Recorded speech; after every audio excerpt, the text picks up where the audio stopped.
வருஷம் துவக்கத்துல எப்படி ஆண்டவருக்குள்ள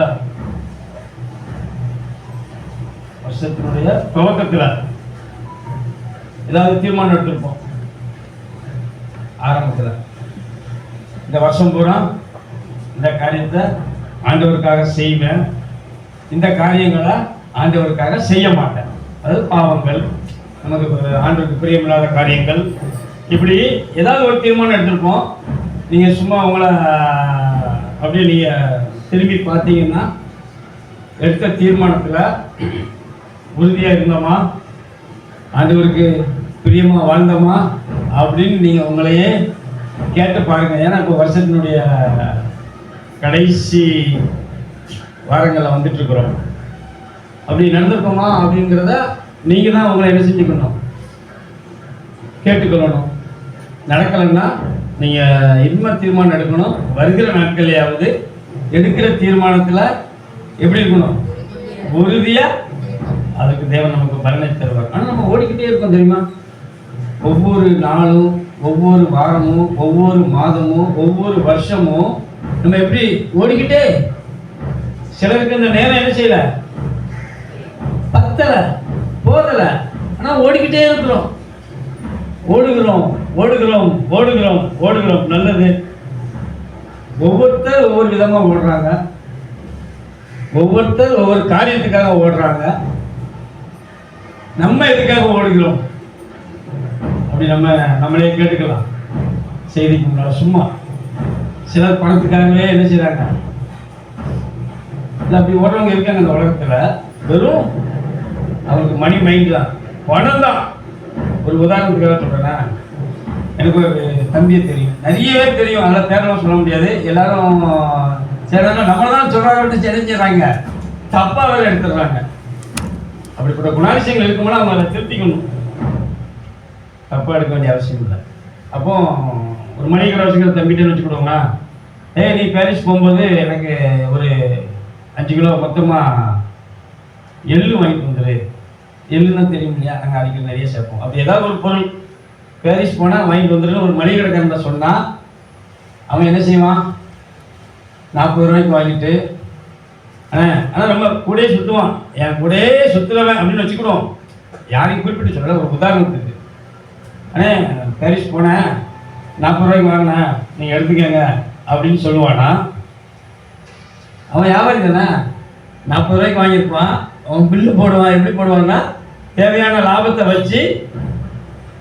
இல்லை நான் பேசுறது உங்களுக்கு நல்லா புரியுது இல்லை? ஏன்னா அவன் என்ன செய்யறான், அவனுக்கு ப்ரொஃபஷனல், அது தொழில். ஆனால் இன்னொரு தம்பி இருக்கிறான், அவன் ஹோட்டல் கடை வச்சிருந்தான். இப்போ ஹோட்டல் கடை இல்லை, அவன் பாரிஸ் போவான். அவன்கிட்ட நான் சொல்லி விடுவேன், எனக்கு ஜாமான் வாங்கினான். நான் சீரகம், கடுகு, மிளகு எல்லாமே ஒவ்வொரு கிலோ வாங்குவோம். மொத்தமாக வாங்கினா நல்லா தரமானதாக வாங்கிட்டு வந்துடுவாங்க பையன். அவன்கிட்ட சொல்லி விடுவேன். அவன் என்ன செய்ய மாட்டான், லாபம் வைக்க மாட்டான். ஏன்னா அது அவனுக்கு தொழில் கிடையாது. ஆகையினால அண்ணன் சொல்லி விட்டுருக்காங்க, நான் நிறைய உதவி செஞ்சுருக்கேன், அண்ணன் சொல்லி விட்டுருக்காங்க. ஆகையினால நம்ம என்ன செய்வோம், அந்த முடி வளர்றதுக்காக பிள்ளைங்களுக்கு விதைகள், சீடு, நிறைய சூரியகாந்தி விதை, அப்புறம் தர்பூசணி விதை, இந்த மாதிரி விதைகள் எல்லாமே அந்த பையன் தான் வாங்கிட்டு வந்தான். நல்ல பையன். ஆனால் அவன் என்ன செய்யல, லாபம் வைக்கல. வாங்கின பில்லு அப்படியே எனக்கு என்ன செஞ்சிட்டான். ஏன் இதை சொல்றான் அப்படின்னா, ஒரே இடத்துல தான் என் கூட இருக்கிறாங்க. 2 பேருமே எனக்கு நண்பர்கள் தான். 2 பேருமே எனக்கு பழக்கப்பட வச்சுக்கணும் அப்படி. ஆனால் ஒருத்தருடைய மனநிலை எப்படி இருக்குது, ஏன்னா அவன் பிஸ்னஸே பண்ணுறான். ஆனால் நினைச்சா அவனுக்கு நினைக்க முடியும். அவனுக்கு நான் அநேக உதவிகளை செய்திருக்கேன்னு வச்சுக்கிடுவோமே, நிறைய உதவி செஞ்சிருக்கேன்.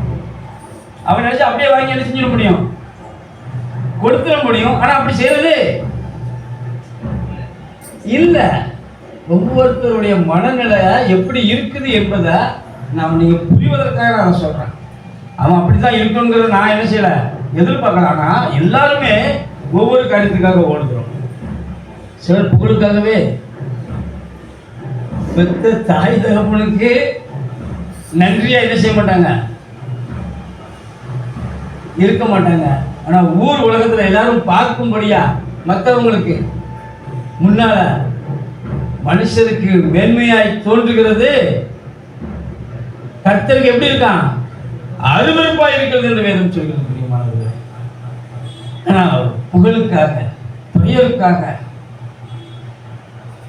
அப்படி பலதரப்பட்ட நிலையில இருக்கிறாங்க. நீங்களும் நானும் எதற்காக ஓடுகிறோம்? டெய்லி ஓடுறோம். காலையில எந்திரிச்சா ஞாயிற்றுக்கிழமை ஒரு நாள் ரெஸ்ட், மீது எல்லா நாளுமே கிறிஸ்து பிறந்தாருங்கிறது இந்த வாரம் அல்லது இந்த டிசம்பர் மாதம் மட்டும் நம்ம எல்லாருக்குமே அதிகபட்சம் அந்த கொண்டாட்டத்தில் என்ன செய்யறோம்? நினைவுல இருக்கும். கிறிஸ்து பிறந்தாருங்கிறது எல்லாருக்குமே தெரியும். ஆனா அதை நம்ம என்ன செய்யறது இல்லை. அந்த வசனத்தை வாசித்தீங்கன்னா, இன்று கர்த்தராகிய கிறிஸ்து என்னும் ரட்சகர் உங்களுக்கு தாவீதின் ஊரிலே, ஆமா லூக்கா 2ல இருக்கு. ஆனா அதை வாசிக்கும் போதுதான் இன்று இருக்கும். டெய்லி ஆண்டவர் நம்முடைய உள்ளத்துல, ஒவ்வொருத்தருடைய உள்ளத்துல பிறக்கணும். பிரியமானவர்களே, அதை குறித்த காரியங்களை நம்ம தியானிக்கலாம். இப்ப நம்ம எதற்காக ஓடுகிறோம்? பவுல் சொன்னா, பரம அழைப்பின் பந்தய பொருளுக்காக இலக்கை நோக்கி ஓடுகிறேன். யாக்கோபு சொன்னாரு, வாசித்துங்க, யாக்கோபு 1:12.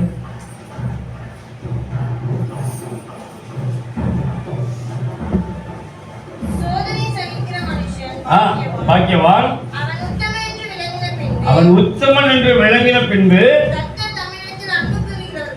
கர்த்தர் தம்மிடத்தில் அன்பு கூறுகிறவர்களுக்கு சிறந்த ஜீவ கிரீடத்தை பெறுவதற்காக என்ன செய்றாங்க? ஓடுறாங்க. ஆனா நம்ம எதற்காக ஓடுகிறோம்? அத நீங்க உங்களையே கேட்டுக்கிட்டீங்கன்னா, எங்க ஊர்ல ஒரு பையன் உண்டு, நான் மணிமேனி சொல்லுவோம் இல்லையா, பணம் தான் அவனுக்கு குறிக்கோள். நீங்க நெகமியா 5:15 வாசிக்கலாம். அதுக்கப்புறம் இந்த தம்பியுடைய சம்பவத்தை நம்ம வாசிக்கலாம், கேட்கலாம்.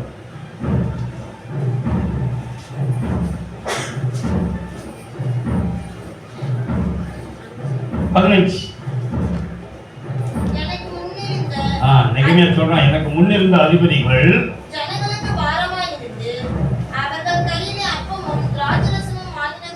சொல்றான், எனக்கு முன்னிருந்த அதிபதிகள் எல்லாம், இப்ப அவன் அதிபதிங்கிற ஸ்தானத்தில் இருக்கிறான். அவன் சொல்றான், எனக்கு முன்னிருந்த அதிபதிகள் ஜனங்களுக்கு, நீங்க யாருக்காவது பாரமா இருக்கீங்களா?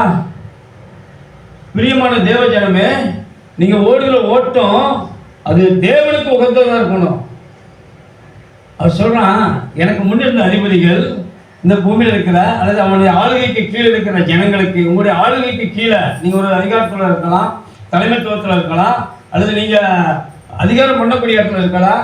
அதிகாரம் பண்ணக்கூடிய இடத்துல இல்லைன்னா கூட சிலர் நினைச்சவங்க பெற்றோரை இப்ப என்ன செய்றாங்க? அதிகாரம் பண்றாங்க, பிள்ளைங்க மிரட்டுறாங்க, அதிகாரம் பண்றாங்க. அதிகாரம் பண்ணக்கூடாது பிரியமானவர்களே. வேதம் சொல்லுது, எனக்கு முன்னிருந்த அதிபதிகள் ஜனங்களுக்கு, அந்த ஜனங்களுக்குன்னு போட்டுருக்கீங்க, உங்க வீட்டாருக்கு, உங்களுடைய நண்பர்களுக்கு, உங்க சிநேகிதர்களுக்கு, உங்களுக்கு கீழே வேலை செய்யறவங்களுக்கு யாருக்காவது நீங்க பாரமா இருக்கீங்களான்னு யோசித்து பாருங்க. பாரமானோன்னா நம்ம இருக்கிறவங்களுக்கு பாரம் அப்படி இல்லை. இடைஞ்சல் பண்ணிட்டு இருக்கோமா, அவங்கள போட்டு வருத்தி எடுத்துட்டு இருக்கிறோமா, செய்யக்கூடாது. அப்பமும் திராட்சரசமும் அவங்கள வாங்கினாங்களாம், அவனே கஷ்டப்பட்டு இருப்பான், அவனை போய் என்ன செய்யறது? உயிரை வாங்குறது. ஜனங்களுக்கு பாரமா இருந்து அவர்கள் கையிலே அப்பமும் திராட்சரசமும் வாங்கினதும் அல்லாமல் 40 சேக்கல் வெள்ளியும் வாங்கி வந்தார்கள். பாருங்க, இவன் மட்டும் இல்ல, இவனே அதிகாரம் பண்ணக்கூடாது, இவன் அதிகாரம் பண்ணது மட்டும் இல்ல, அவனுடைய வேலைக்காரர் முதல் கொண்டு அவங்க மேல என்ன ஆளுகை செய்தார்களாம், அதிகாரம் பண்ணாங்களாம். வாசிமா, ஜனங்கள் மேல் அதிகாரம். நான் யார் தெரியுமா? நான் தலைவரோட நண்பன், நான் தலைவரோட பிஏ, நான் தான். இப்போ எல்லாமே அவருக்கு நான் தான், எல்லாமே அதிபதிக்கு நான் சொன்னவர்கள் எல்லாம் கைக்கு போட்டு நான் தான், எல்லாத்துக்குமே நான் தான். பணம் கொடுத்தா தான் எல்லா வேலையும் நடக்கும். அப்படி அவருடைய வேலைக்காரர் முதலாய் ஜனங்கள் மேல என்ன செஞ்சாங்களா? நானும் தேவனுக்கு பயந்ததினால் இப்படி செய்யவில்லை என்று சொல்கிறார். பிரியமானவர்களே, தேவனுக்கு பயந்ததினால் இப்படி செய்யவில்லை. எப்படி வாழ்ந்துதான்? தன்னை குறித்து தான் நல்லதொரு சாட்சியுள்ள வாழ்க்கை. சாட்சி சொல்றான் பிரியமானவர்களே. அப்போ அந்த சகோதரர், தம்பி இல்லை சகோதரர் என்ன செய்வார்னா, பணம் சம்பாதிப்பார். அதுல யார் பாதிக்கப்பட்டாலும் அவருக்கு அந்த பிரச்சனையே கிடையாது. அவருக்கு தேவை. இப்போ ஒரு இடம் இருக்குன்னு வச்சுக்கோமா, ரியல் எஸ்டேட் பண்ணுறவங்க என்ன தப்பாக நினச்சிடாதீங்க. அவர் செஞ்சுட்டாங்க. எங்கள் ஃபேமிலியிலே ஒருத்தர் அது பிரமுக கடன் தெரிஞ்சு பட்டா இடம் சொல்லி என்ன செய்யக்கூடாது, சொல்லி கேட்கலாம். இதுதான் உனக்கு இஷ்டம்னா நீ என்ன செஞ்சுக்கோங்க, வாங்கிக்கோங்க, பட்டா வந்துடும் பின்னாடி அப்படின்னு சொல்லிலாம் என்ன செஞ்சிடக்கூடாது. அது சாபத்தை வருவிக்கும் முடியுமானது. சில சந்ததிகளை நான் பார்த்துருக்குறேன். அவனுக்கும் பிரச்சனை, அவனுடைய பிள்ளைகளுக்கும் பிரச்சனை. ஆண்டு சொல்றார் 3ஆம் 4ஆம் தலைமுறை மட்டும் நான் விசாரிக்காம விட மாட்டேன் என்று சொல்கிறார். 1000 தலைமுறைக்கு நன்மை செய்கிறவர், இரக்கம் செய்கிறவர். ஆனால் தப்பு பண்ணும்போது, ஆனால் அவன் கீழ்ப்படிஞ்சு நடந்தா, ஆண்டவருக்கு ஒப்பு கொடுத்து வாழ்ந்துட்டா அவர் மன்னிப்பார் முடியுமானது. ஆனால் அதை செய்யக்கூடாது. கமருவாங்க. குருவி சேர்த்த மாதிரி சேர்த்து வச்சிருப்பான் இல்லையா, எவ்வளோ கஷ்டப்பட்டு அந்த பணத்தை சேமித்து வச்சுருப்பான், ஒவ்வொரு காசாக எடுத்து வச்சுருப்பான். அதே பெண்கள்லாம் பார்த்தீங்கன்னா கடுகு டப்பால் சீரக டப்பாலாம் கொஞ்சமாக போட்டு வீட்டுக்காருக்கு தெரிஞ்சால் கூட எரிஞ்சிடுவார். சில நேரத்தில் ஒரு அவசரத்துக்கு வாங்கி யூஸ் பண்ணுவாங்க, வீட்டுக்கு தான். ஆனால் திரும்ப என்ன செய்யாது, வராதுங்கிறாங்க, எப்படியா சமாளிக்கணும் அப்படிங்கிறதுக்காக. அது சரியாக தவறுகளுக்குள்ள நமக்கு போகலை. ஒரு உதாரணத்துக்கு சொன்னேன். அப்படி உங்களுடைய ஓட்டம் எப்படி இருக்கிறது, எதுக்காக ஓடுங்க நீங்கள் நின்று அப்படி யோசித்து பாருங்களா. அவருக்கு பிள்ளை இல்லை, ஆனா யார் எக்கேடு கெட்டு போனாலும் எனக்கு பிரச்சனை. நன்மை செய்ய 3:27 வாசிங்க நீதிமொழிகள்.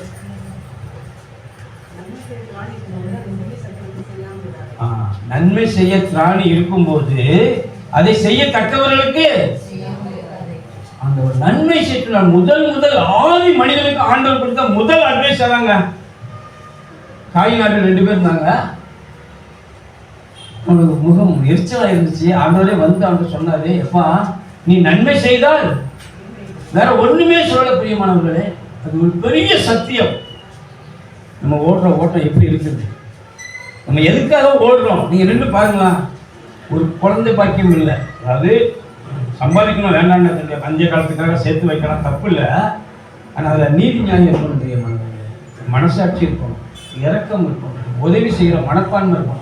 அதை சோர்ந்து போகாமல் செய்ய வேண்டும். அதெல்லாம் செய்து கொண்டே நீங்க ஓடுவீர்களே ஆனால் தேவனுக்கு என்று நீங்க ஓடும் பொழுது அந்த ஓட்டம் ஜெயமாய் முடியும், அந்த ஓட்டம் வெற்றி உள்ளதாய் முடியும், அந்த ஓட்டம் ஜெயத்தை தரும். வெளிப்பட்ட சொல்ல ஜெயம் கொடுக்கிறவனுக்கு என்னெல்லாம் கொடுக்கப்படும் என்று ஆவியானவர் சபைகளுக்கு சொல்வதை காதுலவன் கேட்கிறான் என்று அடுக்கிறார், வரிசைப்படுத்துகிறார். ஆகையினால நீங்க இந்த புதிய வருஷத்துக்குள்ள பிரவேசிக்க போறோம்.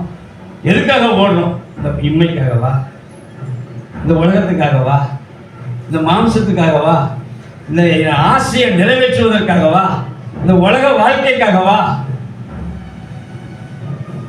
சிலருக்கு சிற்றின்பங்கள் மேல பிரியம் இருக்கும். ஆண்டவங்களை எதுக்காக அழைத்திருக்கிறார்னா 10:35 வாசிங்க அப்போஸ்தலர்.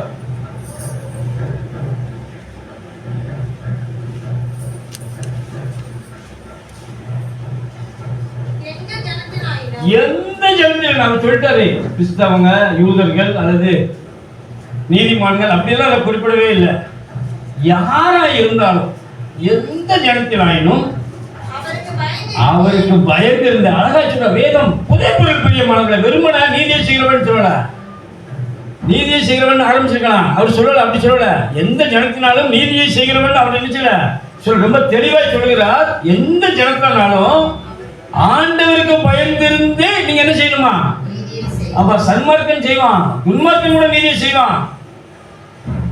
ஆனா வேதம் சொல்கிறது அவருக்கு பயப்படுகிற பயம் நமக்குள்ள இருந்து அப்படி நீங்க நீதியை செய்வீர்களே ஆனால் அவனே அவருக்கு உகந்தவன் என்று சொல்லுகிறார். பேதுரு எழுந்து சொல்றார், தேவன் பட்சபாதம் உள்ளவர் அல்ல என்று ஆரம்பிக்கிறாரு. ஆரம்பிச்சுட்டு சொல்றாரு, எந்த ஜனத்துல நானும் அவருக்கு பயந்து இருந்து உங்களுடைய ஓட்டம் ஜெயமாய் முடியணும் பிரியமானவர்களே.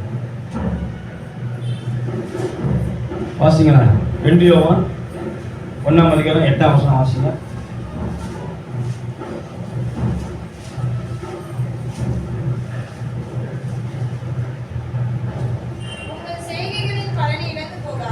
உங்கள் செய்கைகளின் பலனை இழந்து போகாமல்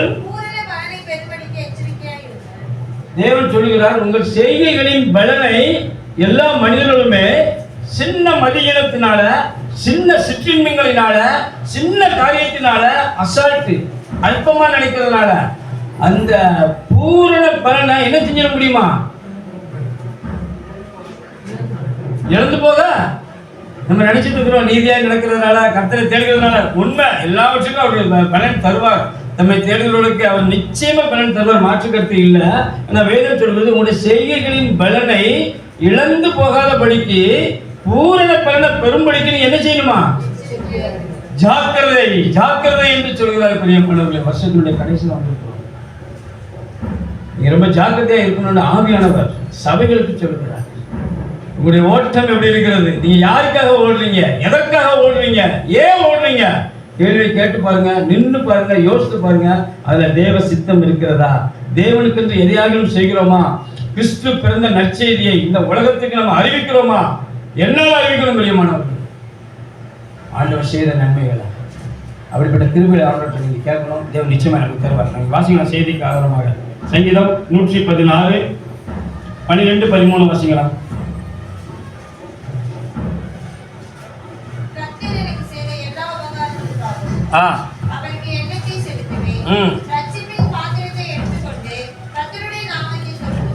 சங்கீதக்காரன் என்ன சொல்லுகிறார்?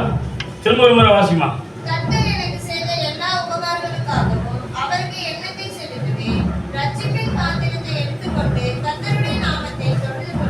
அவன் சொல்றான், கர்த்தர் எனக்கு செய்த எல்லா உபகாரங்களுக்காக கர்த்தருக்கு நான் என்னத்தை ஒன்னும் கைமாறு கொடுக்க முடியாது என்று சொல்கிறான் பிரியமானவர்களே. சொல்லிட்டு சொல்றான், ஒண்ணு செய்வேன், ரட்சிப்பின் பாத்திரத்தை எடுத்துக்கொண்டு கர்த்தருடைய நாமத்தை எல்லாரும் கண்மை மூடி ஜெபிக்கலாம். அன்பின் பரலோக பிதாவே, இந்த நல்ல அருமையான வேலைக்கு அவங்க நன்றி செலுத்துகிறோம். இந்த நல்ல வார்த்தைகளை கொண்டு எங்களோட பேச நீர் மகிமைப்படும், நாமத்தை மகிமைப்படுத்தும். மீட்பது ரட்சகருமாகிய இயேசுவின் நாமத்தை ஜெபிக்கிறேன் ஜீவனோட நல்ல பிதாவே. அழகாய் சொல்கிறார், கர்த்தர் எனக்கு செய்த எல்லாம்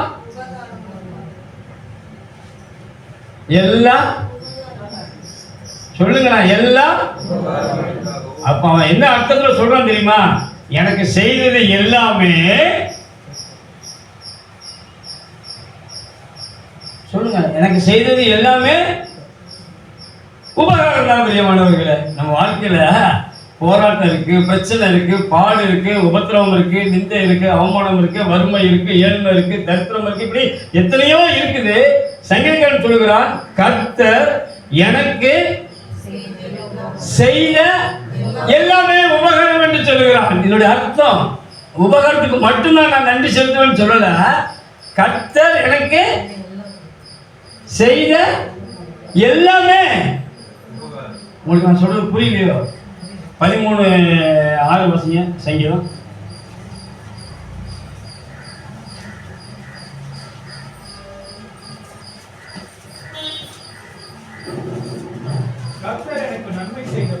கர்த்தர் எனக்கு நன்மை செய்தபடியால் அவரை பாடுவேன் சொல்லிட்டான். என்ன சொல்றான்? கர்த்தர் எனக்கு நன்மை செய்தபடியால் அவரை பாடுவேன் சொன்னான். இன்னொரு இடத்துல சொல்றான், நான் உயிரோடு இருக்கும் மட்டும் கர்த்தரை துதிப்பேன், நான் உள்ளளவும் அவரை. 2 இடத்துல சொல்லுவான். அதே சங்கீதக்காரன் தான். நான் உயிரோடு இருக்கும் மட்டும் கர்த்தரை துதிப்பேன், நான் உள்ளளவும் அவரை கீர்த்தனம் பண்ணுவேன் என்று சொன்னான். அப்போ கர்த்தர் எனக்கு நன்மை செய்தான்னு சொன்னவன் இன்னொரு பகுதியில் சொல்றான், நான் உயிரோடு இருக்கிற வரைக்கும் அவரை பாடுவேன், துதிப்பேன். ஏன்னா அவர் எனக்கு என்ன செஞ்சாரு? உயிரோடு இருக்கிற வரைக்கும் எனக்கு செய்தது எல்லாமே நன்மை. பிரியமானவர்களே, யோசேப்பை கொண்டு போய் குழியில போட்டாங்க. குழியில போட்டது நன்மையா தீமையான்னு கேட்டா நம்ம என்ன பதில் சொல்லுவோம்? ஒருத்தர் கொலை செய்வோம்னு சொன்னான். அதுக்கு இது என்ன செய்யல, இது பரவாயில்லை, குழியில போட்டா என்ன செஞ்சா ரூபை நம்ம காப்பாற்றி விட்டுலாம்னு நினைச்சான். தீமை தான். தீமையில கூட ஒரு இறக்கத்தை பாராட்டி இருக்கலாம் ஒரு சகோதரர். அவ்வளவு பேர் இருந்திருக்கலாம். எல்லாரும் ஒருமனப்பட்டு தான் அன்னைக்கு நினைச்சிருப்பாங்க. ஆனா சொல்ல முடியாது. ஏன்னா ஆண்டுடைய திட்டம் அவங்க மேல என்ன செய்யுது இருக்குது. ஆனா அவன் பாருங்களேன், அப்பவும் பேசாம இருந்தான். ஆனா நம்மளா இருந்தா நம்மளை தூக்கி போடும்போது நம்ம என்ன செஞ்சிருப்போம்? ஆண்டவருக்கு பயந்து நடக்கிறோமே, ஆண்டவருக்காக ஓடுறோமே, ஆண்டவருக்காக நான் இதெல்லாம் செய்யறேனே, எனக்கு ஏன் இந்த பிரச்சனை? குளிர் தூக்கி போட்டாங்க, திரும்ப வித்துட்டாங்க, திரும்ப அங்க போறான். செய்யாத பாவத்துக்கு பாவம் செய்ய சொல்லி பிரச்சனை, செய்யாத பாவத்துக்கு சிறை தண்டனை. எப்பா, நான் ஆண்டவருக்குள்ள இருக்க போய் தான் எனக்கு இவ்வளவு பிரச்சனை. நான் பேசாம ஆண்டவர் விட்டு ஆண்டவர் தேடாம கொஞ்ச நாளைக்கு சும்மா இருந்துட்டா எனக்கு இந்த பிரச்சனைலாம் வராது. இது யாரோட ஆலோசனை? மாம்சத்தோட ஆலோசனை, துன்மார்க்கனோட ஆலோசனை, அல்லது பிசாசோட ஆலோசனை. நீங்க தேவனுக்குள்ள இருக்கணும், இந்த போராட்டங்கள் எல்லாம் நீங்க ஜெயிக்கணும். என் கைகளை போருக்கும் என் விரல்களை யுத்தத்துக்கும் படிப்பிக்கிற என் கண்மலையாகிய கர்த்தருக்கு சோத்திரம் சொன்னவன். ஏன்னா இவனுக்கு தெரியாது நான் பார்வனுக்கு ஒப்பா போறேன்னு, இவனுக்கு தெரியாது நான் ராஜாவாக போறேன்னு. அவன் ராஜா மாதிரி தாங்க. ஆனா அது ராஜாவா மாற்றுவதற்கு அவருடைய வசனம் அவனை என்ன செஞ்சுதான்? புடமிட்டது என்று சொல்கிறான் சங்கீதக்காரன்.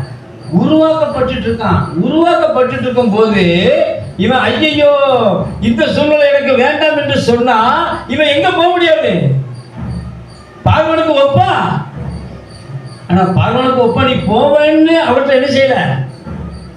நான் சொல்ல உங்களுக்கு வழங்குதா? யோசேப்பை கூப்பிட்டு சொப்பனத்தை கொடுத்தாரே ஒழிய அவனுக்கு அங்க அர்த்தம் கூட அப்ப தெரிஞ்சிருக்காது. ஆனா உங்களுக்கு தேவன் வாக்கு கொடுத்திருக்கிறார், நித்திய ஜீவனை அளிப்பேன் என்பது அவர் நமக்கு செய்த வாக்கு. பிரியமானவர்களே, அது இல்லாது உங்களோட ஆண்டவர் பேசுறாரு, உங்களை அழைக்கிறாரு, உங்க கூட இடைப்படுகிறாரு, தனிப்பட்ட முறையில் உங்களுக்கு வாக்குத்தத்தம் கொடுக்கிறாரு, நீ என் பணியை செய் என்று சொல்லுகிறார். ஆனாலும் இல்ல இல்ல இல்ல இல்ல நான் இப்ப வரல, இன்னும் கொஞ்ச நாள் கழிச்சு பின்னாடி பார்த்துக்கலாம். இல்லை பிரியமானவர்களே, ஆண்டவர் அழைக்கும் பொழுது, ஆண்டவர் சொல்லும் போது, ஆண்டவர் உங்களை தேடும் பொழுது, தேவன் உங்களை ஆசீர்வதிக்கும் போது, ஆண்டவர் இப்ப எனக்கு இந்த ஆசீர்வாதம் வேண்டாம் என்று யாராவது சொல்லுகிற ஒருத்தர் இருப்பாங்களா இந்த பூமியில? யாராவது சொல்லுவாங்களா எனக்கு இப்ப ஆசீர்வாதம் வேண்டாம் ஆண்டவரே? யாராவது சொல்லுவாங்களா? நான் கேட்கறது உங்களுக்கு புரியுதா? ஆண்டவர் உங்களை ஆசீர்வதிக்க சித்தம் கொண்டாரு. இப்ப ஆசீர்வாதத்தை தரப்போறாரு. எந்த மனிதனாவது, எந்த மனுஷியாவது, சகோதர சகோதரிகளாவது ஐயோ ஆண்டவரே எனக்கு இப்பொழுது ஆசீர்வாதம், உயர்வு எனக்கு இப்பொழுது வேண்டாம் என்று யாராவது சொல்லுகிற நபர் உண்டா? யாரும் சொல்ல மாட்டோம். ஆனா ஆண்டவருடைய பாதையில நடக்கும் போது மட்டும் இது கொஞ்ச நாள் கழிச்சு பின்னாடி கல்யாணத்துக்கு அப்புறம் பார்த்துக்கலாமா? இல்ல இந்த வருஷம் பிறக்க போதில்ல, இந்த 2 மாசத்துக்கு இப்படி இருந்துடும். இல்லை பிரியமானவர்களே, ஒவ்வொரு நாளும் அவன் சொல்றான் கிறிஸ்து வாசிங்க. எப்படி போய் 2:10 வாசிங்க.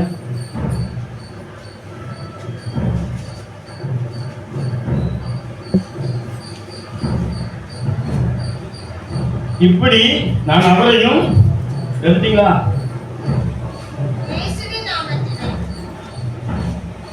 3:10 பிலிப்பியர் 3:10. இப்படி நான் அவரையும் அவருடைய உயிர்த்தெழுதலின் வல்லமையையும் அறிகிறதற்கும் உள்ளாகி எப்படியாயினும் எப்படியாவது அந்த ஆசீர்வாதத்தை நான் சுதந்திரித்துக் கொள்வதற்கு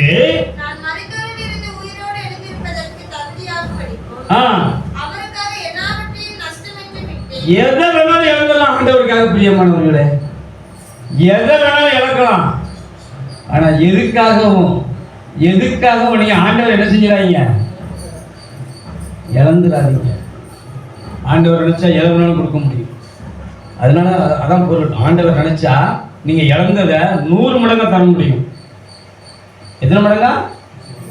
ஈசாக்கு விதைத்தான் ஒரு தேசத்துல, பெலிஸ்தருடைய தேசத்துல. அப்ப அங்க ஃபுல்லா பஞ்சம். ஆண்டவர் அவனுக்கு 100 மடங்கு ஆசீர்வாதத்தை கொடுத்தார். ஈசாக்குக்கு ரெபேக்கால ஆயத்தம் பண்ணியதும் ஆண்டவர். பிரியமானவர்களே, வாலிபர்களே, வாலிப பொண்ணுங்க, வாலிப பிள்ளைங்களை நீங்க கவலைப்படாதீங்க. உங்களுடைய வேலையை மட்டும் நீங்க என்ன செய்யுங்க. உங்களுக்கான எதிர்காலத்தை யார் நிர்ணயம் பண்ணுவா? ஆண்டவர் தேவாதி தேவன் நிர்ணயம் பண்ணுவார். உங்களுடைய பெற்றோர் மூலமாக, ஊழியர்கள் மூலமாக. நீங்க என்ன செய்யறீங்க? அவசரப்படுறீங்க. ஈசாக்கு எந்த முயற்சியாவது எடுத்தானா? பொண்ணு பார்க்கிற அல்லது காதல் பண்ணுகிற வேலை எதையாவது செய்தால் நினைக்கிறீங்களா? இல்லை பிரியமானவர்களே. எலியேசர் போனான். ஆண்டவர் திட்டம் பண்ணார். ஈசாக்கு ரெபெக்காள் என்னும் ஒருவனாலே, ஈசாக்கு என்னும் ஒருவனாலேன்னு சொல்லி ரோமர்ல சொல்லுவார். அவரு ரொம்ப அழகா தெளிவா பேசுவார். ஆண்டவருடைய வார்த்தை ஒருபோதும் பொய்யாய் போகாது. நீங்க ஆண்டவருக்காக எதை இழக்கிறீங்களோ அதெல்லாம் நீங்க யோசித்து பாருங்களேன். இந்த உலகத்தில் உள்ளது அது குப்பை.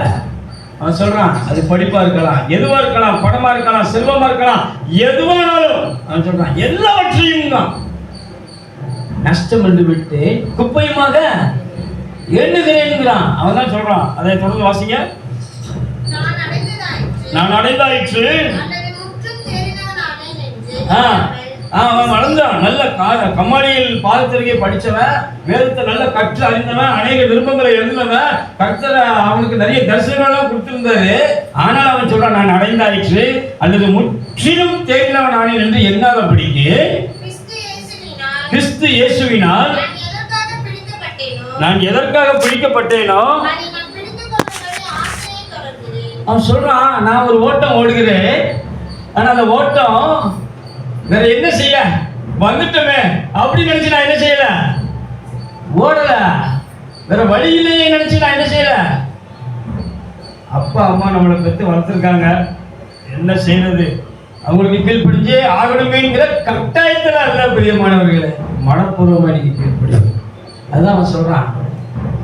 என்னாமல் கிறிஸ்து இயேசுவுக்கு, இயேசு என்னை எதற்காக பிடித்தாரோ அதை நான் பிடித்துக் கொள்ளும்படி ஆசையாய் விருப்பத்தோடு மன விருப்பத்தோடு உற்சாகமாய் நான் ஓடுகிறேன் என்று சொல்லுகிறான். உற்சாகமாய். அவனுக்கு ஒரு பலவீனம் இருந்தது பிரியமானவர்களே. அந்த பலவீனம் நீங்க படிக்க 3 தடவை ஆண்டவர்கிட்ட ஜெபம் பண்ணான். எல்லாருடைய ஜெபத்தை கேட்கிற ஆண்டவர் அவனுக்கு பதில் கொடுத்தார். என் கிருபை உனக்கு போதும். இந்த பலவீனத்தில் என் பலன் பூர்ணமாய் விளங்கும் என்று சொன்னார். அது பெரிய சத்தியம் பிரியமானவர்களே.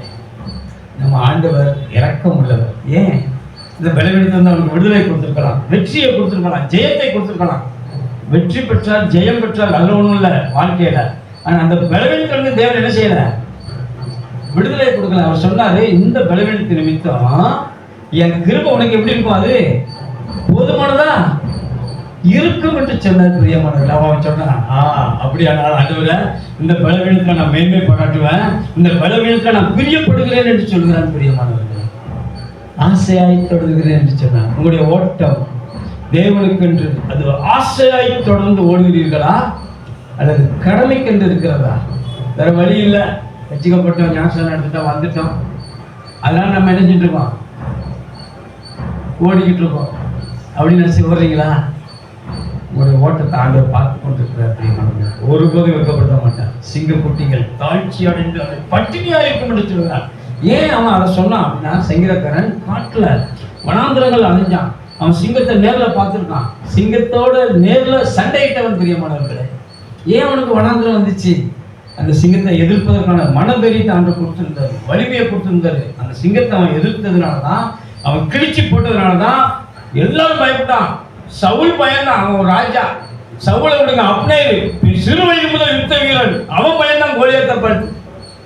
அவன் வந்து நம்ம இஸ்ரவேலின் தேவனுடைய நாமத்தை நிந்தித்தானா. இவனுக்குள்ள என்ன வந்துட்டு, வேதம் வந்துட்டு, எப்படியா ஆண்டவர் நீ நிந்திப்ப. அதுக்காக தான் அந்த சிங்கமும் அந்த கரடியும் வந்துச்சு. நான் ஆண்டவரை பாடிக்கிட்டு இருக்கேன், நான் துதிச்சிட்டு இருக்கேன், நான் ஜெபம் பண்ணிட்டு இருக்கேன், என்ன போய் சிங்கம் கொள்றதுக்கு அவர் என்ன செஞ்சிருக்காரு? நான் பேசுறது உங்களுக்கு புரியுதா? சங்கீதக்காரன் பாடிக்கிட்டே இருக்கிறான், துதிச்சுக்கிட்டே இருக்கிறான், ஆண்டவர் ஆராதிச்சுக்கிட்டே இருக்கிறான். அவன் ஆடு வச்சிட்டு இருக்கும் போது அவனை கொள்றதுக்கோ அவன் ஆட்டை பிடிக்கிறதுக்கோ ஒரு சிங்கம் வருது. அப்ப அவன் என்ன நினைப்பான், எல்லா ஆளுமையும் நம்ம ஆண்டவர்கிட்ட இருக்கு, நம்ம ஆண்டவர் நினைச்ச சிங்கத்தை என்ன செஞ்சிருக்கலாம், வரவிடாம தடுத்திருக்கலாம். எனக்கு வர்ற பிரச்சனையை அவன் தடுத்திருக்கலாம். ஆனா அந்த சிங்கம் வருது, இவன் போய் தொடர்ந்து போய் அந்த சிங்கத்தை பிடிக்கலாம். பிடிச்சு அதன் தாடையை கிழிச்சானா பிரியமானவர்களே. வேடனே பயப்படுவான், அப்படியே பயப்படுறான் கோலியாத்தை பார்த்து. அந்த கோலியாத்தை பார்த்து இவன் பயப்படல பிரியமானவர்களே. ஏன்னா இவன் சிங்கத்தையே பார்த்தவன், இவன் அவனுக்கு ஏமாத்திரம். நீ எப்படி எங்க ஆண்டவரை நிந்திப்ப? வைராக்கியம் வந்துட்டு வாலிபனுக்கு, இளைஞனுக்கு. புரியுதா? இப்ப சிங்கத்தை அனுமதித்தது சரியா இல்ல கொஞ்சம் யோசிக்கக்கூடிய காரியம் தான், சிந்திக்க வேண்டிய காரியம் தான் நினைக்கிறீங்களா, இல்ல தப்புங்கிறீங்களா? நீங்களே யோசித்து பாருங்களா. சிங்கம் வர போய்தான் கோலியத்தை வீழ்த்துவதற்கான பலன் அவனுக்கு, மன தைரியம் அவனுக்கு என்ன செஞ்சது? சிங்கம் வரலன்னா இவனும் அப்படியே பின்னால் போய் நின்றுப்பான். ஐயோ நம்ம யாரா இங்க வந்தோமா சாப்பாடை கொடுத்தோமா அப்படின்னு சொல்லி என்ன செஞ்சிருப்பான்? ஓடி இருப்பான். உங்களுக்கு வர்ற போராட்டத்தை குறித்து, பிரச்சனையை குறித்து நீங்க என்ன செஞ்சுறாங்க? கலங்காதீங்க பிரியமானவர்களே. உங்களுடைய ஓட்டம் மட்டும்தான் ஜெயமுள்ளதா இருக்கணும். ரோமர் 8:28 வாசிங்க.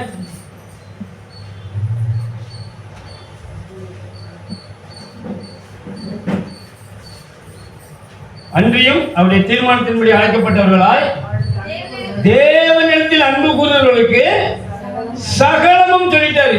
அந்த சகலமுங்கிற வார்த்தையில ஒரு சில இது, சில காரியங்கள், பல காரியங்கள்ல ஆண்டு சில குறிப்பிடவே.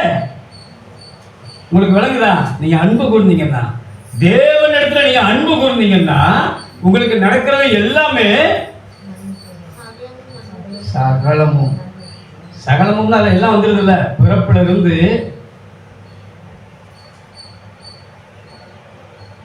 இருந்து நீங்க மரண அறிவிப்பு கேட்டா அது வரைக்கும் சகலமும், அதான் அர்த்தம்.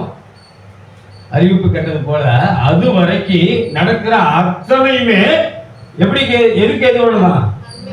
அப்போ சிங்கம் வந்தது நன்மைக்கு எதுவானதா? சொல்லுங்க, நீங்க பேசுங்க. அது நன்மைக்கு எதுவானது பிரியமானவர்களே. உங்களுக்கு தேவன் அனுமதித்தது எல்லாமே நன்மைக்கு எதுவானது. அது நன்மைக்கு எதுவானது. அந்த பிரச்சனை வரப்போய் தான் சிலருக்கு மனம் திரும்புதல் உண்டாகும். அந்த பிரச்சனை வரப்போய் தான் ஆண்டவர் நம்ம மேல வசிக்கிற அன்பு என்னன்னு அவர் விளங்க பண்ணியிருக்கிறார். அந்த பிரச்சனை வரப்போய் தான், அந்த உபத்திரம் வரப்போய் தான், அந்த பாடு வரப்போய் தான் அவன் சொல்ல சங்கீதக்காரன், நான் உபத்திரப்படும்போது நம்முடைய பிரமாணத்தை கற்றுக்கிறேன், உபத்திரப்படும்போது நான் கற்றுக்கொண்டேங்கிறான். 119 சங்கீதம். நான் உபத்திரப்பட்டது நல்லது, அதனால உடைய பிரமாணங்களை கற்றுக்கொண்டே என்று சொல்கிறான். பிரியமானவர்களே, எப்படி அனுபவிச்சிருக்கோம் பார்த்தீங்களா? இயேசு கிறிஸ்து கொடுக்கப்படாத காலத்துல வாழ்ந்தவன் அவ்வளவு அழகாய் சொல்லுகிறான், நான் உபத்திரவப்பட்டது நல்லது, நான் நல்லது. நீங்க ஒரு பிரச்சனையின் மத்தியில ஜெபம் பண்ணும்போது உங்களுடைய ஜெபம் எப்படி இருக்கும்? பிரச்சனை இல்லாத நேரத்தில் நீங்க பண்ணுகிற ஜெபம் எப்படி இருக்கும்? யோசித்து பாருங்க. பிரச்சனை இருக்கும் போது நம்ம ஜெபிக்கிற ஜெபம் இருக்கு இல்லையா, அது அதிக கருத்தா இருக்கும், அதிக ஒரு மனமா இருக்கும், அதிக அதிக அப்படியே நம்ம அப்படியே இறக்கத்துல உள்ள விட்டு அப்படியே இறக்கத்தை அப்படியே நம்ம உருவாக்கக்கூடிய அளவுக்கு இருக்கலாம். ஆனா ஒரு இதாக சொல்றாங்க, எல்லாம் நல்லா வாழ்ந்து சுகித்தவங்களுக்கு தேவையானதெல்லாம் கொடுத்துருக்கும் போது நீங்க நன்றி சொல்ற காரியம் இருக்கு பார்த்தீங்களா? அப்போ அந்த நன்றி சொல்ற காரியத்துல உள்ள மன உருக்கம் அதுக்கு இணையா இருந்ததுன்னா நீங்க பாக்கியவான்கள் பிரியமானவர்களே. ஒரு அழிலே சொல்லுங்களா, வருங்காலத்துல நீங்க அப்படி விரும்பணும். சிறப்பா ஆண்டவருக்கு பிரியமா வாழ நம்ம விரும்பணும். வாசிங்க 1 கொரிந்தியர் 4:20 நினைக்கிறேன். இப்படி வாழ்வதற்கு நம்ம என்ன செய்யணும் அப்படின்னா,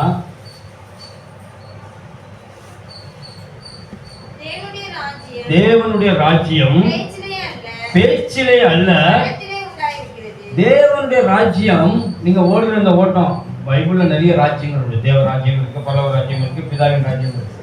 சரி, நம்ம அதை குறித்து பின்னாட்கள் பார்க்கலாம். நான் ஒரு காரியத்துக்காக, நித்திய ஜீவனுக்காக, நித்திய ராஜ்யத்துக்காக நான் ஓடுகிற ஓட்டம் இருக்கு இல்லையா, அந்த ஓட்டம் எதுல இருக்கக்கூடாதான்?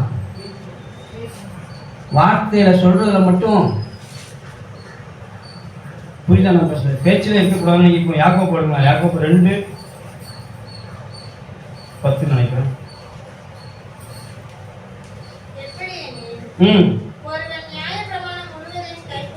கை கொண்டிருந்தும் அவர் சொல்றாரு, நியாயப்பிரமாணம் முழுவதையும் கை கொண்டிருந்து ஏதாவது ஒண்ணுல தவறுனா நீங்க ஆண்டவருடைய நியாயத்திற்கோ ஆண்டவருடைய சட்டத்திட்டங்கள்லாம் வித்தியாசமானது பிரியமானவர்கள். நீங்க பயப்பட தேவை. ஐயோ அப்ப நம்ம முழுவதையும் கை கொண்டாதான் பரவாயில்ல முடியும். கை கொள்ள நீங்க பிரயாசம் எடுக்கணும். அதற்கான பலனை ஆண்டவர் உங்களுக்கு நிச்சயமாய் தருவார். இப்போ நீங்க அதை யாக்கோபு 2ஆம் அதிகாரம் 15-16 வாசிக்கலாம். ஒரு சகோதரனாவது சகோதரியாவது வஸ்திரம் இல்லாமலும் அனுதின ஆகாரம் இல்லாமலும் இருக்கும்போது உங்களில் ஒருவன் அவர்களை நோக்கி நீங்க சமாதானத்தோட போங்கள், குளிர் காய்ந்து பசியாருங்கள்.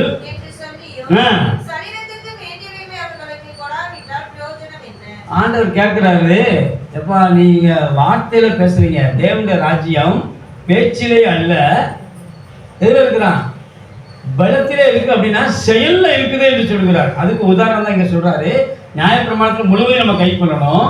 நீங்க ஒரு சகோதரனை பார்த்து, எப்பா சமாதானத்தோட போங்க, சமாதானத்தோட போங்க, குளிர் காய்ந்து இழைப்பாருங்க. குளிர் காய்ந்து இழைப்பாருங்கன்னா அனல் மூட்டி கொடுக்கணும், இல்லைன்னா ஒரு சொற்று கொடுக்கணும், கம்பளி கொடுக்கணும், எதையாவது என்ன செய்யணும்? வீட்டில் இருக்கிற ஒரு வஸ்திரத்தையாவது என்ன செய்யணும், ஒரு போர்வையாவது என்ன செய்யணும்? ஒண்ணுமே கொடுக்கறதில்ல. வெறும் வார்த்தையில நீங்க போங்க, சமாதானத்தோடு போங்க, குளிர் காய்ங்க, அப்புறம் பசியாரி இழைப்பாருன்னு சொல்லிட்டா அவனுடைய செயல் நடந்துருமா? நடந்துருமா? நடக்காது. தேவனுடைய ராஜ்யம் கூட வெறும் பேச்சிலே. இந்த மாதிரி நம்ம பரிசுத்தமாய் வாழுவோம், நீதியாய் வாழுவோம், தேவனுக்கு என்று சாட்சியாய் வாழுவோம் என்று வெறுமன பேச்சிலே இருக்கக்கூடாது. புரியுதா நான் பேசுறது உங்களுக்கு? அது எதுல இருக்கணுமா? செயல்ல, பலத்துல. என்ன அப்படின்னா, இப்போ உங்களுக்கு ஒரு சான்ஸ் வருது, உங்களுடைய சத்துரு கீழே விழுந்து கிடக்கலாம், அல்லது ஒரு சத்துரு உங்களுக்கு பிரியம் இல்லாத, உங்களை எதிர்க்கிற, உங்களை மதிக்காத, உங்களை அவமதிக்கிற, மதிக்காதுன்னு சொன்னா கூட மதிக்காத வீட்டுக்கு நம்ம போகக்கூடாதுன்னு சொல்லிடுவீங்க, மரியாதை தலைவாசல். ஆமா, இப்போ நம்மளை எதிர்க்கிறவங்கன்னு வச்சுக்கிடுவோம், துன்பப்படுத்துறவங்க எதிர்க்கிறவங்க அப்படிதான் வேதம் சொல்லுவோம். அவங்களுக்கு ஒரு நீடு, ஒரு தேவை நம்மகிட்ட இருக்கு, நம்மளால உதவி செய்ய முடியும். நம்ம உதவி செய்யற ஒரு வாய்ப்பை தேவன் நமக்கு தருகிறார். அதை ஜெபிப்பதற்கான ஒரு வாய்ப்பை தேவன் நமக்கு அதாவது அவங்களுக்கு அது ஒரு பிரச்சனை, நம்மளால முடியும், ஜெபிக்க முடியும், அல்லது கொடுக்க முடியும், உதவ முடியும், ஒரு நல்ல சந்தர்ப்பம். ஆனால் செய்யாம இருந்தாலும் தப்பு இல்லைங்கிற இடத்துல நம்ம இருக்கிறோம். மாம்சிக பிரகாரம், மனுஷ பிரகாரமா, இந்த உலக நியதியின்படி கட்டாயம் இல்லை, கட்டாயம் இல்லை. உங்களுக்கு நான் பேச புரியல. கட்டாயமா செய்யணும்னு அவசியம் இல்லை, ஆனா செய்ய முடியும். ஆண்டவர் வாய்ப்பை தரார். பேச்சுல இருக்கா, பலத்தில். நம்ம கிறிஸ்தவங்க பசங்க கவனிக்கிறோம், வாரம் ஆராதனைக்கு வந்துடுவோம், எல்லா மீட்டிங் வந்துடுவோம், தேவனுக்கு ஒர்ஷிப் பண்ணும்போது அப்படியே மனம் உருகிடுவோம். இப்போ ஒரு வாய்ப்பு வருது, இந்த வாய்ப்பை திரும்ப வருமானு தெரியாது. மனுஷனுடைய மரணம் எப்போ வரும் தெரியாது, திரும்ப அவங்களுடைய வாழ்வு இப்படிதான் இருக்குமான்னு தெரியாது. அவங்க நமக்கு உதவி செய்யக்கூடிய அளவுக்கு செஞ்சிடலாம், உயர்ந்துடலாம், இல்ல நம்ம கூட உதவி செய்ய முடியாத சூழ்நிலைக்கு தள்ளப்படலாம். இப்ப வாய்ப்பு வருது, இந்த வாய்ப்பை நீங்க எப்படி பயன்படுத்துவீங்க? அதுதான் கேட்கிறாரு ஆண்டவர். குளிர் காய்ங்க, பசியா இருங்க, நீங்க போய் என்ன செய்ய, சமாதானமா இருங்கன்னு சொல்லிட்டு இவன் ஒண்ணுமே செய்யலன்னா அந்த வாய்ப்பை என்ன செஞ்சிட்டாரு அர்த்தம்? மிஸ் பண்ணிட்டாங்க, தள்ளி போட்டாங்க, உதாசீனப்படுத்திட்டாங்க. சவுல்ல தாவீது கையில 2 தடவை ஒப்பு கொடுத்தார். நிறைய உதாரணங்கள் வேதத்துல உண்டு பிரியமானவர்களே, நம்ம உங்களுக்கு டக்குன்னு புரியுறதுக்காக நான் அடிக்கடி எடுப்பேன். இதே தாவீத சவுல் கையில ஒப்பு கொடுத்திருந்தா, சும்மா நீங்க ஒரு கற்பனை செய்து பாருங்க. சவுல் கையில தாவீத ஒப்பு கொடுத்த எல்லாரும் தெரியுமில்ல. நீங்க 1 சாமுவேல் 24ஆம் அதிகாரமும் 26ஆம் அதிகாரமும் அந்த சம்பவம் வரைக்கும் நீங்க வீட்டில் போய் வாசிங்க. ஒரு தடவை கெபில இருப்பான், பாத்ரூம் வந்திருக்கும், மலாச்சலரிக்க போயிருப்பான். ஆமா, அர்ஜென்ட் பாத்ரூம் போயிருப்பாரு. அப்போ போய் அணிஞ்சிட்டான்னா சால்வையுடைய தொங்கலை அறுத்துட்டு வந்துடுவான், வஸ்திரத்துல ஒரு பகுதியை. இன்னொரு இடத்துல நல்ல நித்திரை, ஆண்டவரே நித்திரை வரப்பட்டார் என்று வேதம் சொல்கிறது 26ல். ஈட்டியையும் செம்பையும் எட்டு போயிட்டு 2 பேருக்கு நடுவுல நல்ல பெரிய பள்ளம் இருக்கு, அந்த பக்கம் போய் நின்றுக்கிட்டு அவர் குரல் கொடுப்பாரு, அப்படியே என் ஆண்டவரை நீர் காப்பாற்றுறது. நல்லா இருக்கும் அந்த வார்த்தைகளை நீங்க படிச்சு போய் பாருங்க. இவன் எதிரி, இவன் சத்துரு, அவனை பார்த்து இவன் சொல்றான், நீ உங்களுடைய ஆண்டவனை காக்காமல் போனது என்ன, நீ குற்றம் உள்ளவருமா. வாய்ப்பு கொடுத்தார் ஆண்டவர்.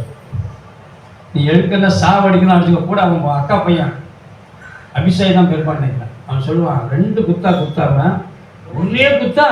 இந்த வார்த்தை அழகா இருக்கும், நடைமுறை யதார்த்தமா இருக்கும் பிரியமானவர்களே. ஒரு சந்தர்ப்பம், அநேக முறை ஆண்டு சந்தர்ப்பங்களை கொடுப்பாரு. ஒரு மனுஷனுக்கு இல்லை, பல மனிதர்களுக்கு நீங்கள் உதவி செய்வதற்கு. ஆனால் நீங்கள் செய்கிறீங்களா? உதவி மட்டும் செய்யணும் அப்படிங்கிறது இல்லை, நன்மை செய்யறதில்ல, ஜெபிப்பதில்லை.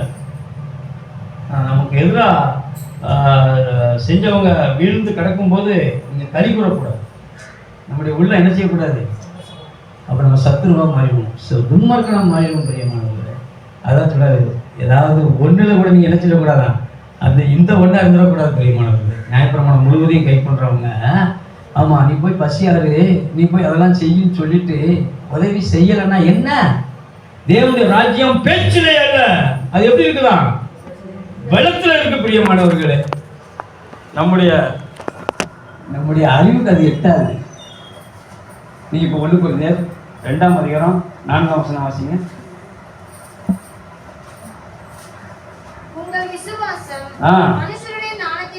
உங்களுடைய விசுவாசம் மனுஷருடைய ஞானத்தில் அல்ல. இங்க பாருங்களா, அவர் சொல்றாரு, இப்போ நீங்க எல்லாம் தேவனுடைய ராஜ்யமே பேச்சில் அல்ல பலத்தில் இருக்கு. இப்ப இங்க வந்து சொல்றாரு, உங்கள் விசுவாசம் மனுஷருடைய ஞானத்தில் அல்ல. நீங்க உதவி செய்யறது, ஜெபம் பண்றது எல்லாமே உங்களுடைய ஞானத்திலையும் உங்களுடைய மானசீக பலத்திலையுமே நீங்க செய்ய நினைச்சீங்கன்னா தோற்று போயிடுவோம், ஒரு நாள் தோற்று போயிடுவோம். ஆகினால சொல்றாரு, உங்களுடைய விசுவாசம் இப்படி எல்லாம் செய்வதற்காக தான் தேவன் என்னை சிருஷ்டித்திருக்கிறார் என்று நீங்க விசுவாசத்திட்டு, அந்த விசுவாசத்தில் வருகிற பலத்தினாலே நீங்கள் உதவி செய்யும் போது, நன்மை செய்யும் போது, புரியுதா உங்களுக்கு? எந்த விசுவாசம்? எபேசியர் 2:10 வாசிங்க. எபேசியர் 2:10.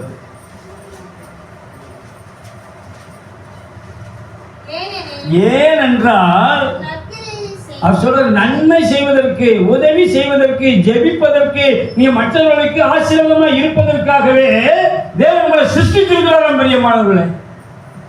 வாசிமா.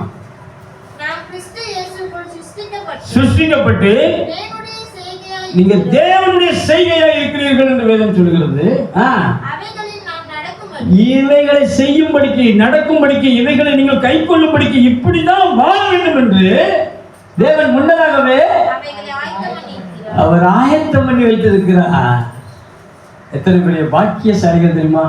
ஆனா இது தெரியாம நம்ம எனக்கே இல்லை,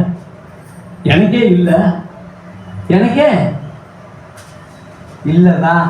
ஆனா ஆண்டவர் சொல்றாரு, உள்ளவன் எவனோ அவனுக்கு என்ன செய்யுமா? அவனுக்கு கொடுக்கப்படும் பிரியமானவர்களே. நீங்க மன்னிக்க மனப்பான்மை உள்ளவர்களாய் வாழணும், விட்டு கொடுக்க மனப்பான்மை உள்ளவர்களாய் வாழணும். தேவனுக்கு கொடுக்கணும்னு மனம் இருந்தா போதும் பிரியமானவர்களே.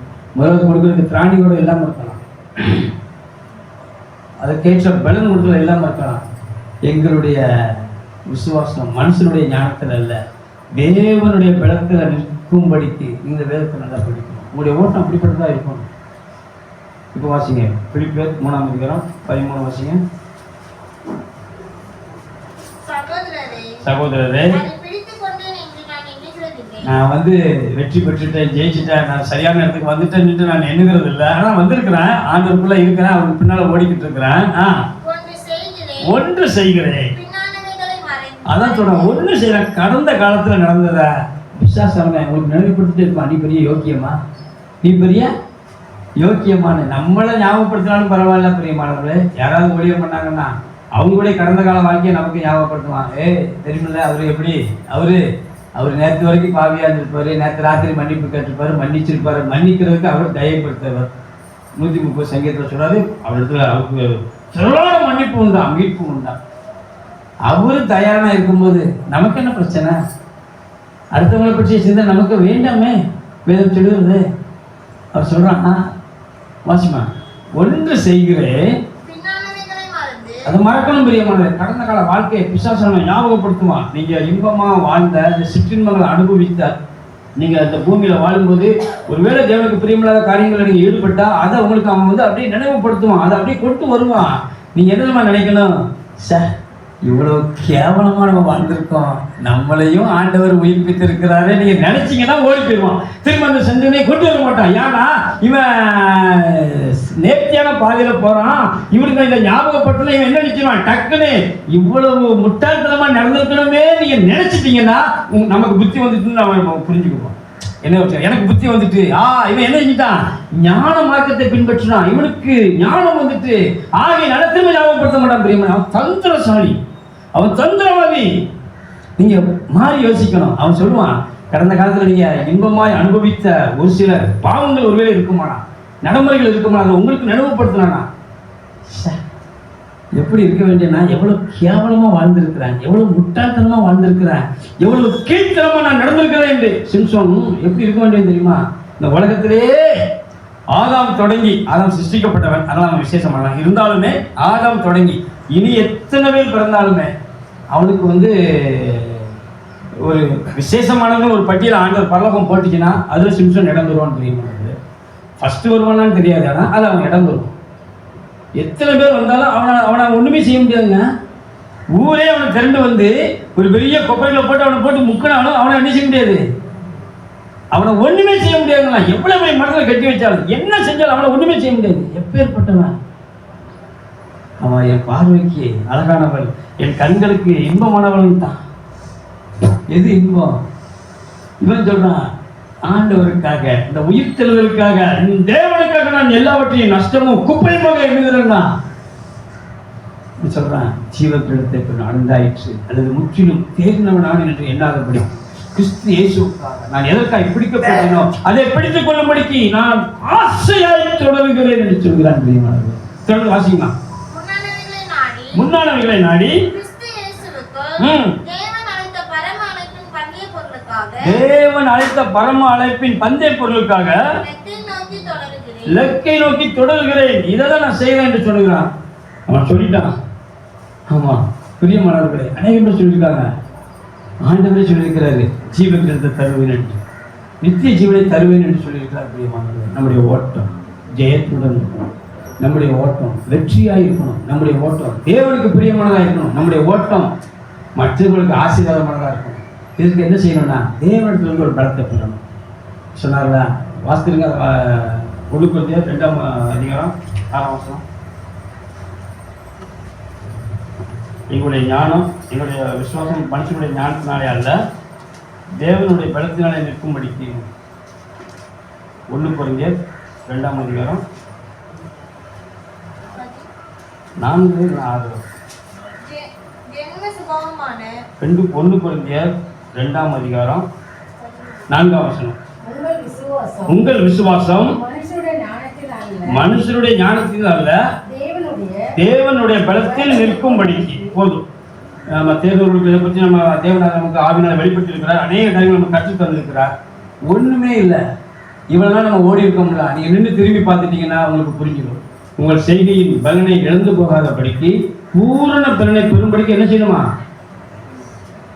மறந்துட்டோம். வாசிருங்க.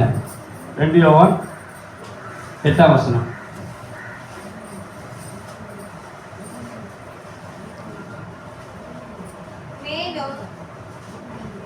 எட்டாம் வசனமா?